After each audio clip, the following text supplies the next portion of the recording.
बुध हुए मार्गी। प्रिय दर्शकों, नवग्रहों में युवराज बुध 29 नवंबर को वर्तमान तुला राशि में जहां पर ये गोचर कर रहे हैं, वक्री से मार्गी हो चुके हैं, अर्थात वृश्चिक राशि की ओर उनका गमन आरंभ हो चुका है। नवग्रहों में अब अत्यंत शीघ्र अपना संपूर्ण प्रभाव देने वाले क्विक रिस्पॉन्स प्लैनेट बुध, जो अत्यंत संवेदनशील ग्रह हैं तथा इस जगत के समस्त कार्यक्षेत्रों में अपना संपूर्ण प्रभाव रखते हैं।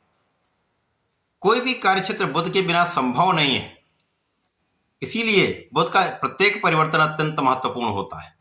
अब जब ये मार्गी हो चुके हैं, वृश्चिक राशि की ओर इनका गमन हो रहा है, तो 6 दिसंबर को ये राशि परिवर्तन भी कर लेंगे और वृश्चिक राशि में सूर्य, मंगल और शुक्र के साथ महायोग बनाएंगे। इस महायोग से बनने वाले कुछ विशेष लाभ समस्त राशि के जातकों को प्राप्त होने वाले। अब चूंकि बुध का जो प्रभाव है अति शीघ्र होता है और ये मार्गी काल कुछ विशेष प्रभाव देने वाला है तथा जो इनका ग्रहों के साथ संयोजन है वो भी अत्यंत विशेष प्रभाव देगा, जिसका लाभ समस्त राशि के जातकों को प्राप्त होने वाला है। जय श्री गणेश। नमस्कार, मैं आचार्य संजय द्विवेदी। मेरे समस्त प्रबुद्ध दर्शकों का मेरे चैनल पर हार्दिक स्वागत है। प्रिय दर्शकों, आज मैं युवराज बुध के मार्गी काल का तथा राशि परिवर्तन का किस प्रकार का प्रभाव कर्क राशि के जातकों को प्राप्त होने वाला है, कर्क राशि के जातकों के लिए किस प्रकार के योग बनेंगे, किन भाव में वृद्धि होगी, कितना लाभ आपको प्राप्त होगा अथवा कहीं पर कोई समस्या या अवरोध है तो उसका क्या निराकरण, संपूर्ण विश्लेषण मैं पूर्ण तर्क के साथ करने जा रहा हूं। प्रिय दर्शकों, इस राशिफल को आप अपने लग्न तथा राशि दोनों के अनुसार देख सकते हैं। कर्क राशि चंद्रमा की राशि है। चंद्रमा और बुध का शत्रुवत भाव है, अतः यहां पर बहुत अच्छा प्रभाव बुध नहीं देते, परंतु यदि स्थितियों का अवलोकन करें तो वर्तमान समय में चतुर्थ भाव में बुध का मित्र की राशि में गोचर चल रहा है। अब बुध का जो कार्यकत्व है वो तो पूर्ण करेंगे ही, अच्छे भाव में, केंद्र के भाव में है, और यहाँ पर शुक्र की राशि में ये बलवान भी होते हैं और केंद्र के भाव में ये बल पहले से कई गुना बढ़ जाता है। तो बुध यहाँ पर होकर आपके सुखों की वृद्धि कर रहे हैं, आपके सुख साधन बढ़ा रहे हैं, माता के सुखों में वृद्धि कर रहे हैं तथा आपके कार्य क्षेत्र में आपका मान सम्मान बढ़ रहा है। अब जब इनका गमन पंचम भाव की ओर हो जाएगा, ये आगे बढ़ेंगे, तो वहां पर पंचम भाव वृश्चिक राशि के स्वामी मंगल होंगे, सूर्य भी वहां पर होंगे और शुक्राचार्य भी वहां पर होंगे। इस प्रकार से त्रिकोण के भाव में बुध का परिवर्तन जब होगा तो यहां पर बुध का परिवर्तन चतुर्ग्रही योग बनाएगा। कर्क राशि के लिए ये द्वादश के स्वामी है तथा पराक्रमेश है, तो व्यय भाव के स्वामी तथा पराक्रमेश का गोचर पंचम भाव में पहले से बलवान स्थिति बनाएगा। अब यहां पर बुध और सूर्य का बुधादित्य योग बन जाएगा।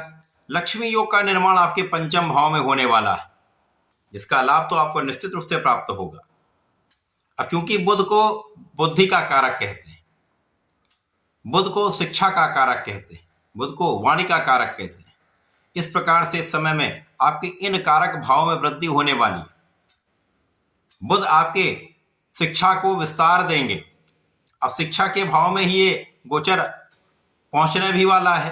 पंचम भाव में जो कि ज्ञान का भाव है, शिक्षा का भाव है, संतान का भाव है तथा प्रेम का भाव है, यहां पर बुध का परिवर्तन भी होगा और कुछ विशेष योग भी प्राप्त होंगे, क्योंकि यहां पर अब आपकी इच्छाओं की पूर्ति संभव है। यद्यपि मंगल का परिवर्तन एक दिन बाद ही हो जाएगा, परंतु त्रिग्रही योग यहां पर लंबी अवधि के लिए प्राप्त हो रहा है, जिसके कारण एक अच्छा प्रभाव आपको प्राप्त होगा। शिक्षा में सफलता आपको मिलेगी। आप शिक्षा में अपनी बुद्धि का संपूर्ण उपयोग करके लाभ ले पाएंगे, ज्ञान का विस्तार कर पाएंगे तथा आप अपनी वाणी से तथा बुद्धि के बल पर प्रत्येक क्षेत्र में अच्छा कार्य करने वाले। इस समय में आपका परिश्रम भी अच्छा रहेगा। यहां पर आप अपने नेतृत्व की क्षमता के कारण, अपने गणनाओं के कारण, अपनी प्लानिंग के कारण आपके कार्य क्षेत्र में भी अच्छा कार्य करके सफलता की प्राप्ति करने वाले हैं। इस समय में आप ज्ञान से, शिक्षा से, संतान से संपूर्ण लाभ प्राप्त कर रहे हैं। यद्यपि इस समय में कुछ व्यय होंगे, कुछ यात्राएं हो सकती हैं, यात्राओं में आपको लाभ भी मिलेगा, परंतु अनावश्यक यात्राओं से आपको बचना चाहिए। इस समय आपके भाई बहन का सहयोग मिलेगा, विशेष रूप से महिलाओं का, घर की महिलाओं का पूर्ण सहयोग आपको प्राप्त होता है, बहन का सहयोग प्राप्त होता है, जो आपको मानसिक रूप से सुदृढ़ करने वाला होगा। अब इस समय में आपका आत्मबल भी बहुत अच्छा होगा। जब आपका कॉन्फिडेंस अच्छा होता है तो आप प्रत्येक क्षेत्र में अच्छे निर्णय लेते हैं, तो आपके निर्णय अच्छे रहने वाले हैं, आपको भी लाभ देंगे, अन्य लोगों को भी उसका लाभ मिलेगा जो आपसे संबंधित है।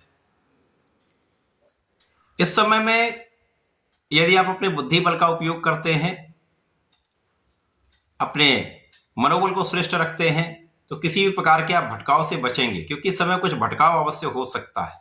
विशेष रूप से प्रेम संबंधों के कारण कुछ भटकाव की स्थिति बनती, अतः इससे दूर रहना ही श्रेयस्कर होने वाला है। अब चूंकि व्यापार के कारक बुध हैं, किसी प्रकार का व्यापार बुध के कारकत्व में आता है, तो यदि व्यापार में आपने अपने गणनाओं का पूर्ण उपयोग किया, आपने सही आकलन करके, सही एनालिसिस करके कार्य किया, तो व्यापार में विस्तार अवश्य होगा। विशेष रूप से कला क्षेत्र के जातकों के लिए एक अच्छा अवसर प्राप्त हो सकता है, जिससे आपको एक बड़े लाभ की प्राप्ति संभव है। तो यहां पर बहुत कुछ स्थितियां आपके पक्ष में हैं। अब क्योंकि चंद्रमा की राशि, जहां पर चंद्रमा का नित्य परिवर्तन होता है, तो बीच बीच में कुछ उतार चढ़ाव की स्थिति भी बनती है। तो इस समय में आपको अपने कॉन्फिडेंस को बनाए रखना है।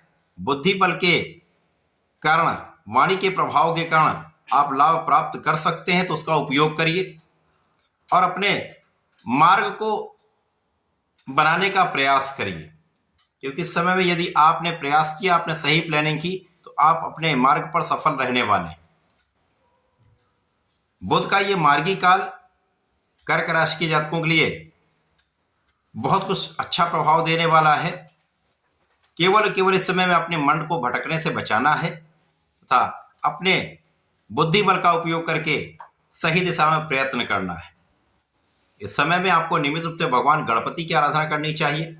ओम गंग गणपतये नमः का जप करना चाहिए तथा प्रत्येक सोमवार को भगवान भोलेनाथ पर जलार्चन करें, बेलपत्र का अर्पण करें, दूर्वा का अर्पण करें, विशेष लाभ आपको प्राप्त होंगे। इस समय का सदुपयोग आप कर पाएंगे, तो ऐसा करके इसका लाभ लें। धन्यवाद, नमस्कार।